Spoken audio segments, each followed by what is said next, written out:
लोकसंख्येशी निगडीत विविध घटकांची माहिती असलेल्या प्रत्यक्ष सर्वेक्षणातून मिळते. सर्वच देशामध्ये असे सर्वेक्षण केले जाते. या सर्वेक्षणाला जनगणना म्हणतात. भारतात हे सर्वेक्षण दर 10 वर्षांनी दशकारंभी होते. या आधीच सर्वेक्षण 2011 साली झाले. या सर्वेक्षणातून प्राप्त झालेल्या सांख्यिकीय माहितीचा उपयोग वर्गीकरण, आलेखाद्वारे सादरीकरण, तुलना, नियोजित इत्यादी महत्त्वाच्या कामासाठी करतात. वैज्ञानिक माहिती, रक्तशास्त्र, हिमॅटॉलॉजी, रक्त तयार करणारे अवयव आणि रक्ताचे रोग यांचा अभ्यास करणारी वैद्यकीय विज्ञानाची शाखा, रक्ताच्या सर्व रोगांचे निदान करणारे व त्यांवर उपचार करणारे याविषयीचे संशोधन या शाखेत केले जाते.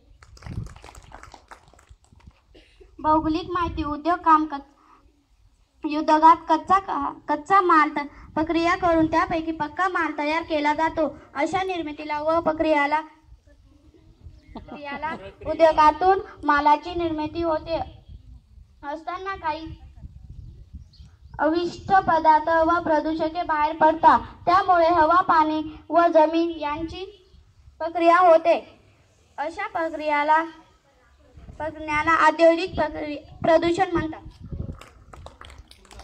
भौगोलिक माहिती, मोठ्या शहरात जेव्हा लोकसंख्या व व्यवहाराचे व्याप वाढत जातात तेव्हा शहरातील जागा अपुरी पडते. जागेच्या किमती सर्वसामान्यांना परवडत नाही. शहरातील धकाधकीचे जीवन टाळावेसे वाटू लागते. या कारणांना शहरातील अनेक लोक शहरापासून दूर अंतरावर वस्ती करू लागतात. कालांतराने अशी वस्ती विस्तारते व त्यातून शहराजवळ उपनगराची निर्मिती होते.